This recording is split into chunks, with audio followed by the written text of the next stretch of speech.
Voici une nouvelle qui devrait décevoir les fans de Windsor. Selon les déclarations de l'écrivaine Hilary Mantel dans un entretien au Times, la monarchie britannique serait à bout de souffle. En tout cas, c'est ce que pense l'auteur de 69 ans qui a écrit bon nombre d'ouvrages sur la royauté. D'après ses pronostics, l'institution ne devrait durer encore que 2 générations. Le prince George, troisième dans l'ordre de succession au trône, ne serait ainsi jamais couronné. Il est très difficile de comprendre le raisonnement qui sous-tend la monarchie dans le monde moderne.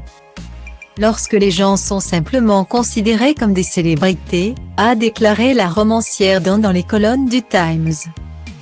Celle qui a écrit la trilogie Wolf Hall a toutefois confié qu'elle admirait la détermination d'Élisabeth II, 95 ans, ainsi que de son héritier Charles, prince de Galles.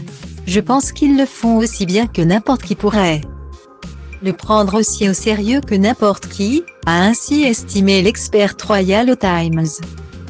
Si ces prévisions s'avèrent correctes, le prince George, 8 ans, ne deviendrait donc pas roi. Depuis la mort du prince consort Philippe, le prince Charles assume pleinement le rôle de son défunt père, celui de chef de famille. En parallèle, le prince William se prépare également à prendre place sur le trône. De son côté, en dépit des déclarations d'Hilary Mantel, le prince George est aussi dans les rangs. Comme le raconte Stéphane Bern dans Paris Match le 10 juillet 2021, Kate et William ont attendu les 7 printemps du petit garçon pour lui expliquer son destin royal. C'est du moins ce qu'affirme l'historien Robert Lassay, auteur du livre La guerre des frères, Battle of Brothers.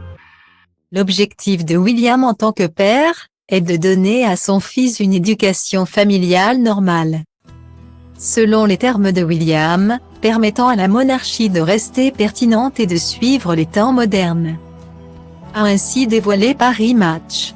En attendant ses obligations de roi, le prince George, qui a fêté ses 8 ans le 22 juillet 2021, fréquente l'école privée Thomas Battersea.